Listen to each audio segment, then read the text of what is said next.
नमस्कार, news and competition cracker channel में आपका स्वागत है। देखते हैं आज की आवश्यक खबरें। पारा भर्ती परीक्षाएं रद्द, दूसरे आयोग को मिलेगी जिम्मेदारियां। उत्तराखंड में 19,000 पदों पर जल्दी की जाएगी भर्ती, दावी। केदारनाथ के गर्भगृहों में सोने की परत का विरोध। भर्ती घपले का सरगना मूसा और राव गिरफ्तार। सरकारी स्कूलों का पाठ्यक्रम बदलेगा। नेपाल में बादल फटने के बाद झील बनने से हुई थी धारचूला में तबाही। गैरसैंण में विधानसभा सत्र कैलेंडर बनी। फिर विधानसभा में किस नियम से हुई थी भर्तियां। वक्फ बोर्ड की जमीनों में अवैध कब्जे पर अब बुलडोजर चलेगा। ट्रैफिक चलाते होमगार्ड का अंदाज सुर्खियों में। विवादित कंपनी के मालिक का दोस्त है मूसा। टाइगर सफारी के लिए कंडी रोड बंद की जाएगी। उत्तरांचल विश्वविद्यालय में पढ़ने वाले छात्रों को मिलेगी नई सौगात। बीएससी बीकॉम से ज्यादा बीए के लिए मारामारी। भर्ती घपले पर विशेष सत्र हो, यशपाल आर्य। उत्तराखंड अधीनस्थ सेवा चयन आयोग ने पुलिस भर्ती को छोड़कर 12 विभागों की भर्ती प्रक्रिया निरस्त कर दिया। उक्त पद लोक सेवा आयोग को ट्रांसफर होने के बाद कदम उठाया गया। अधीनस्थ सेवा चयन आयोग ने गुरुवार को राजस्व उप निरीक्षक, लेखपाल, वन आरक्षी, बंदी रक्षक, पर्यावरण पर्यवेक्षक, प्रयोगशाला सहायक, मानचित्रकार, सर्वेयर, अवर अभियंता, अन्वेक्षक कम संगणक, उप निरीक्षक पुलिस, चारा सहायक, सहायक कृषि अधिकारी, सहकारिता पर्यवेक्षक, गन्ना दुग्ध पर्यवेक्षक, सहायक लेखाकार और लेखा परीक्षक पदों की भर्ती निरस्त कर दी है। इसमें करीब 4,000 पद शामिल थे। इसी के साथ इन पदों के लिए आवेदन भी निरस्त हो गए। आयोग के सचिव एस रावत ने बताया कि इन पदों के लिए अब लोक सेवा आयोग नए सिरे से आवेदन करेगा। पुलिस भर्ती यथावत ट्रांसफर होगी। अधीनस्थ सेवा चयन आयोग की ओर से जारी सूचना में मिले पुलिस आरक्षी भर्ती में निरस्त करने की जानकारी दी गई थी। खास बात यह रही कि इसके लिए मई जून में फिजिकल परीक्षाएं हो चुकी है, जिससे फिजिकल पास युवाओं में प्रतिक्रिया देखी जा रही है। बाद में आयोग के सचिव रावत ने बताया कि पुलिस आरक्षी भर्ती का उल्लेख मूलबस हो गया है। यह परीक्षा लोक सेवा आयोग को ट्रांसफर की जाएगी। फिजिकल पास युवाओं की ही लिखित परीक्षा होगी। उत्तराखंड के सरकारी विभागों में खाली पदों पर तेजी से भर्ती अभियान शुरू होगा। सीएम पुष्कर सिंह धामी ने कहा कि 7,000 पदों पर भर्ती प्रक्रिया होने जा रही है। 12,000 और पदों पर जल्दी परीक्षाएं शुरू कराई जाएंगी। सरकार की समय प्राथमिकता यही है कि भर्ती परीक्षाएं संपन्न कराई जाएं।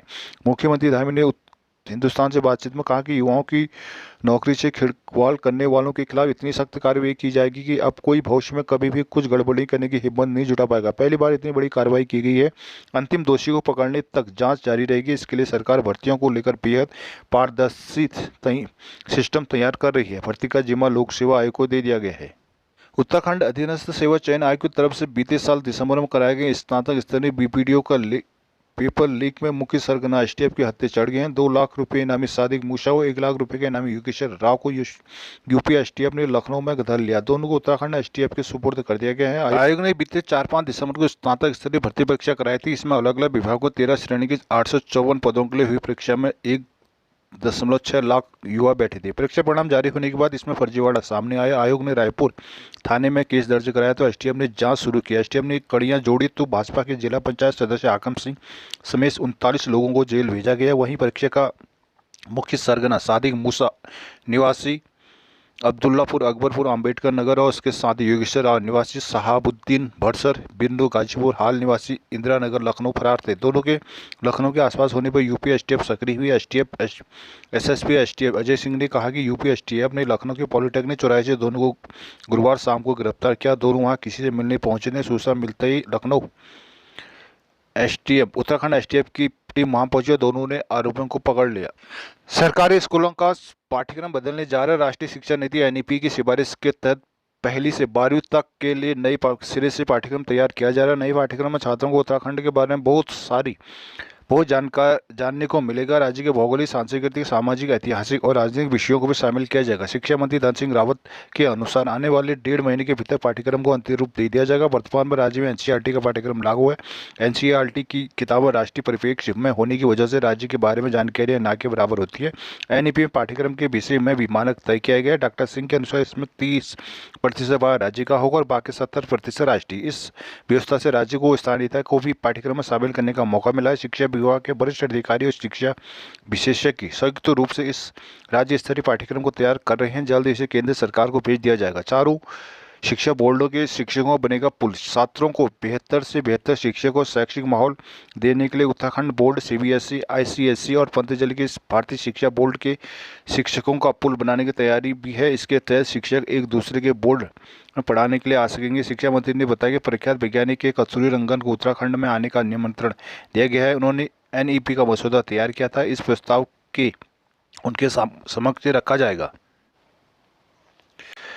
पिथौरागढ़ के धारचूला में आपदा की रात खोतिला में झील बनी, जो कुछ ही देर में पानी के अत्यधिक दबाव से टूट गई, जिसके चलते निचले इलाकों में पानी के बहाव ने तबाही मचा दी। 9 सितंबर को आई आपदा को लेकर शोध करे वाडिया भू संस्थान ने यह आकलन किया। वाडिया की 2 महिला वैज्ञानिकों ने भारत के साथ नेपाल से भी मेट्रोलॉजिकल डाटा जुटाया। वैज्ञानिकों ने बुधवार को खोतिला का सर्वे पूरा किया और नेपाल के लाश को खोला सिट्टी का भी निरीक्षण किया। वैज्ञानिक डॉक्टर स्व प्रतिमा चौधरी और डॉक्टर पिंकी बिष्ट के अनुसार धारचूला का खोतिला गाँव सबसे ज्यादा प्रभावित था। यहाँ काली नदी नेपाल से आने वाली लाश को खोला से मिलती है।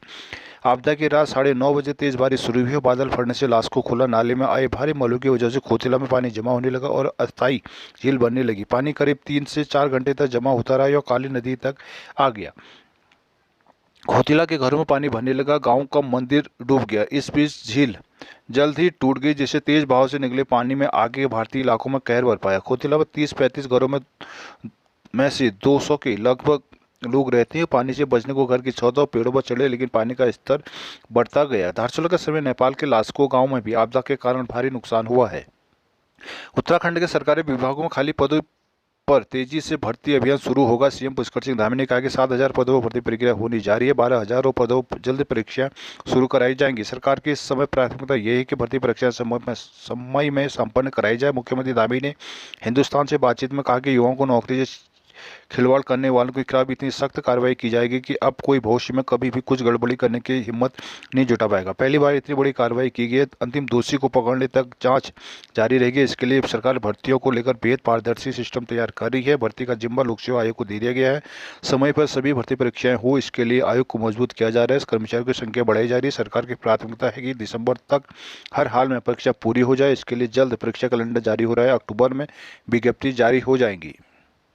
उत्तराखंड के गठन से अब तक विधानसभा भर्ती को लेकर क्या क्या प्रक्रिया अपनाएगी, इसे लेकर पूर्व नेता प्रतिपक्ष प्रीतम सिंह ने आरटीआई के तहत विधानसभा से जानकारी मांगी है। प्रीतम ने गुरुवार को कहा कि राज्य गठन से अब तक अगर एक ही तरह से भर्तियां हुई तो जांच अलग अलग कैसे हो सकती है। ये जांच सिर्फ 2 कार्यकालों में हुई तो भर्तियां हो रही है, तो ये भेदभाव नहीं। प्रीतम ने कहा कि 2000 में बनी अंतिम सरकार से 2022 तक एक ही तरीके से भर्ती हुई है। विधानसभा बताया कि क्या कभी प्रक्रिया में बदलाव हुआ। बताया जाए कि अंतरिम सरकार में कैसे भर्ती हुई, भर्ती को लेकर विज्ञप्ति कब निकली, कब पेपर हुआ और परीक्षा कराएगी। यदि गड़बड़ी सिर्फ 2 कार्यकालों में हुई तो स्पष्ट किया जाएगी क्या बाकी 3 कार्यकाल में हुई भर्तियों मानकों का पालन किया गया था। उन्होंने कहा कि राज्य में तदर्थ भर्ती पर 2003 में ही रोक लग गई थी। ऐसे में अब तक तदर्थ भर्ती कैसे हुई। यदि पूर्व की तदर्थ भर्ती सही है तो बाद में कैसे गलत होगी। ये भी बताया जाए कि अभी तक विधानसभा में हुई भर्तियों में क्या आरक्षण मानकों का पालन किया गया। उन्होंने कहा कि विधानसभा के कार्यकाल के अनुसार भी भर्ती का ब्यौरा मांगा। साथ ही 2022 वर्षों के सृजित पद, उन पर कार्यरत कार्मिकों की शैक्षिक योग्यता के बारे में जानकारी मांगी गई। प्रीतम ने राज्य गठन के पूर्व यूपी के बारे में जानकारी मांगी है। प्रीतम ने उन राज्य गठन के समय यूपी से विधानसभा में आए कर्मचारी के बारे में भी सूचना मांगी। उन्होंने पूछा कि राज्य बनने पर उत्तराखंड विधानसभा को कितने पद मिले, राज्य शांति विधानसभा में तदर्थ कर्मचारी कब और कैसे नियुक्त हुए, 2000 से 2022 तक विधानसभा सचिवालय, कैबिनेट और मुख्यमंत्री के स्तर पर पदों का सृजन और मंजूरी कब कब दी गई। इन तमाम स्वीकृतियों से जुड़ी फाइलें का भी ब्यौरा मांगा गया है। उत्तराखंड में वक्फ बोर्ड की बेशकीमती जमीनों पर हुई अवैध कब्जों पर धामी सरकार जल्दी बुलडोजर चलाएगी। नवगठित बोर्ड की बैठक में इस प्रस्ताव में मोहर लगी है। दून में गुरुवार को वक्फ बोर्ड की पहली बोर्ड बैठक अध्यक्ष शादाब शम्स की अध्यक्षता में हुई। इस दौरान कुल 29 बिंदुओं पर चर्चा की गई। शम्स ने मीडिया से वार्ता में कहा कि वक्फ बोर्ड की परिसंपत्तियों पर बड़ी संख्या में अवैध कब्जे हुए हैं। उन्हें हटाने के लिए धारा 54 और धारा 56 की कार्रवाई कोर्ट के जरिए होती है। सैकड़ों की संख्या में कब्जे चिन्हित कर लिए गए हैं। अब जल्दी इन जगहों में बुलडोजर चलाया जाएगा। जिस भी जिले में कार्रवाई होगी वहाँ बुलडोजर किराए पर ही लिए जाएंगे। शम्स ने बताया कि जिन जमीन का रिकॉर्ड नहीं है उसके लिए भी सर्वे कराया जाएगा। कलियार में CCTV लगाई जाएंगी। शम्स ने कहा कि हरिद्वार स्थित कलियार क्षेत्र में CCTV कैमरे लगाए जाएंगे। यहाँ अनैतिक कामों की रोकथाम के लिए ऐसा किया जा रहा है। नशे के खिलाफ भी जंग लड़ी जाएगी। हम उससे पीछे नहीं हटेंगे। शम्स ने के दरगाह में एल्कोमीटर लगाए जाएंगे। संदिग्ध लोगों की दरगाह में एंट्री से पहले जांच कराई जाएगी। यूट्यूब पर इसे लाइव चलाया जाएगा। यहाँ हेल्प डेस्क खोली जाएगी। अफसरों की जिम्मेदारी भी तब की जाएगी। मदरसों में होंगे आधुनिक, छात्रों को लैपटॉप देंगे। शम्स ने कहा कि वक्फ के 103 मदरसे हैं, इन सभी मदरसों को आधुनिक बनाया जाएगा। यहाँ स्मार्ट क्लास चलेंगी। कुरान के अलावा हिंदी अंग्रेजी के साथ साथ तकनीकी शिक्षा भी दी जाएगी। छात्रों को लैपटॉप टैबलेट दिए जाएंगे। डॉक्टर, इंजीनियर और साइंटिस्ट बनने की राह आसान की जाएगी। मुस्लिम बच्चों के लिए ऑनलाइन और ऑफलाइन कोचिंग की मुफ्त व्यवस्था की जाएगी। एनसीईआरटी की किताबें पढ़ाई जाएंगी। दूसरे मदरसों में भी यही पैटर्न लागू किया जाएगा। इसके लिए कार्य योजना में काम चल रहा है। पेपर लीक कराने का असल मास्टर माइंड सैयद सादिक मूसा। आरएमएस सॉल्यूशन कंपनी के मालिक राजेश चौहान का खास तौर से आरएमएस कंपनी ने आयोग का पेपर सेट करने साथ ही प्रिंटिंग की। राजेश चौहान की गिरफ्तारी होने के साथ होते ही सादिक मूसा उसका सहयोगी योगेश्वर राव अंडरग्राउंड हो गए। दोनों के उत्तराखंड समेत अन्य राज्यों की परीक्षाओं में गड़बड़ी कराने की संभावना। यूपीएससी परीक्षा का प्रश्न पत्र लखनऊ में इंजीनियरिंग कॉलेज चौराहा स्थित आरएमएस सॉल्यूशन कंपनी की प्रेस में छापा। यहाँ काम करने वाले कासाम शेख ने दोनों पेपर प्रिंट होने की जानकारी दी थी। कासान ने 5 दिसंबर को दूसरी पाली में होने वाली परीक्षा का पेपर 3 दिसंबर को आरोपियों को थमा दिए। इसके एवज में 8 लाख रुपए दिए। दोनों ने पेपर मिलने से पहले शशिकांत सिंह, केंद्रपाल सिंह से पेपर पास कराने की डील 10 लाख रुपए प्रति अभ्यर्थी की हुई थी। पेपर मिलने पर दोनों अपने अपने साथी शहीद फरोज व संपन्न राव के साथ 4 दिसंबर को हल्द्वानी पहुंचे। यहाँ ब्रजपाल अस्पताल के पास योगेश्वर राव के नाम पर 2 कमरे लिए। परीक्षा होने पर शशिकांत ने योगेश्वर को 20 लाख रुपए दिए। शेष रकम बाद में देने की डील की गई थी। एसटीएफ लगातार दबिश के बावजूद नहीं पकड़ पाई देहरादून। पेपर लीक मामले में पहले प्रिंटिंग प्रेस कर्मचारी, फिर हाकम सिंह और बाद में आरएमएस सॉल्यूशन के मालिक राजेश चौहान के पकड़े जाने के बाद इसे मास्टरमाइंड बनाया जा रहा था।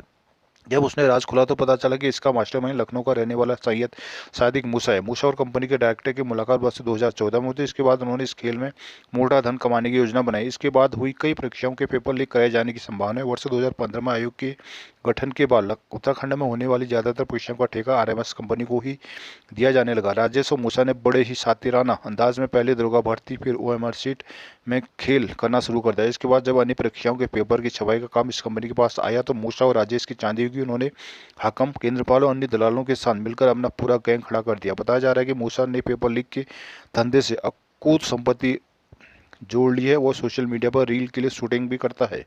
गढ़वाल और कुमाऊं को जोड़ने वाली कंडी मार्ग पर लोगों की आवाजाही पोखरो टाइगर सफारी के लिए बंद कर दी गई है। सुप्रीम कोर्ट के निर्देश पर पोखरो टाइगर सफारी मामले की जांच कर रही सेंटर एम्पावर्ड कमेटी सीसी की बैठक में राज्य के वाइल्ड लाइफ वार्डन ने ये हलफनामा दिया है। इनके बदले वन विभाग दूसरा वैकल्पिक मार्ग तलाशी का। बैठक में मिनट्स गुरुवार को जारी किए गए जिसमें इनकी जानकारी दी गई। कंडी मार्ग का करीब 3 किलोमीटर का हिस्सा कारपेट के पोखरो टाइगर सफारी से सटा हुआ है, जिस पर बड़ी संख्या में गढ़वाल से कुमाऊं को जाने वाले लोगों की आवाजाही होती है। इस रोड का करीब 50 किलोमीटर का हिस्सा कारपेट में आने के कारण बंद है, जिसे राज्य सरकार पिछले कई सालों से पूरी तरह खोलने की कसरत में लगी हुई है। लेकिन अब इस रोड के इस खुले हुए हिस्सों को भी वन विभाग बंद करने जा रहा है। चीफ वाइल्ड लाइफ वार्डन ने सीसी के सामने से यह स्वीकार किया कि वे इस रोड को बंद कर देंगे ताकि सफारी में दिक्कत न हो। विभागीय सूत्रों का कहना है कि कंडी रोड के इस हिस्से का बंद करना चालू रखने का निर्णय सरकार के स्तर से हो सकता है। ऐसे में वन विभाग के स्तर से लिए गए इस फैसले की विभाग में काफी चर्चा है।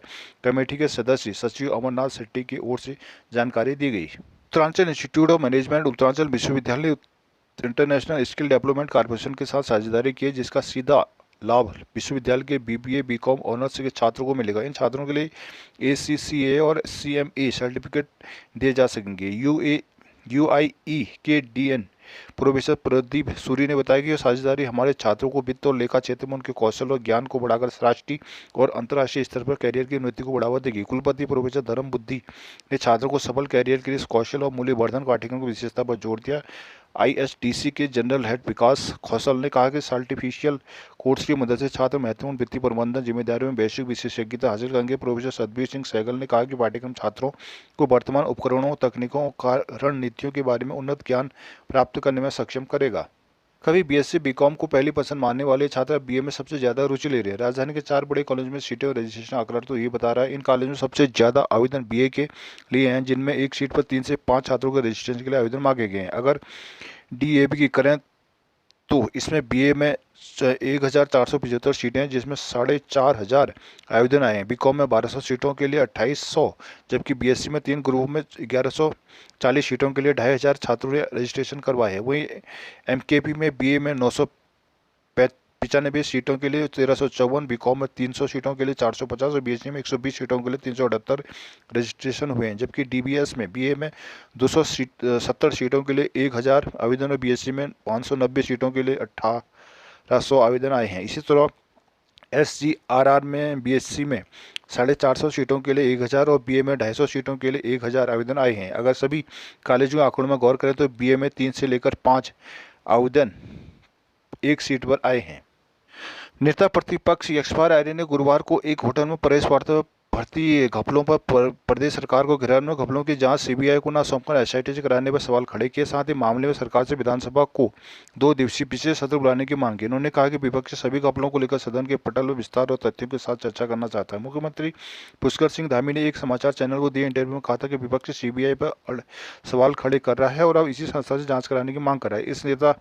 इस पर नेता प्रतिपक्ष आर्य ने प्रतिक्रिया देते हुए कहा कि कांग्रेस वर्तमान न्यायाधीश की देखरेख में सीबीआई जांच की मांग कर रही है। हमें न्यायाधीश पर पूरा भरोसा, न्यायपालिका पूरा भरोसा है। युवाओं के साथ न्याय होगा, दोषियों को जेल में डाला जाएगा। साथ ही विपक्ष ने सदन के पटल पर पहले ही भर्तियों में बड़े घपले की बात कही थी, लेकिन सरदार ने इस समय विपक्ष की बात को ज़्यादा महत्व नहीं दिया। अब घोटाले सामने आ रहे हैं तो जो लोग गिरफ्तार हो रहे हैं उनके असली स्रोत को नहीं पकड़ा जा रहा है। इसमें कई अंजाम तक पहुंचेगी, इसे लेकर भी संदेह। भू कानून के संबंध में नेता प्रतिपक्ष ने कहा कि इस कानून को लेकर विधानसभा में चर्चा कराई जानी चाहिए थी, साथ ही सभी के सुझाव लेने चाहिए थे, लेकिन ऐसा नहीं किया जा रहा। उन्होंने केदारनाथ के आसपास में की गई जमीन का हिसाब भी सरकार से देने को कहा। उत्तराखंड में बढ़ती घपलों को लेकर उन्होंने राज्य सरकार को घेरा।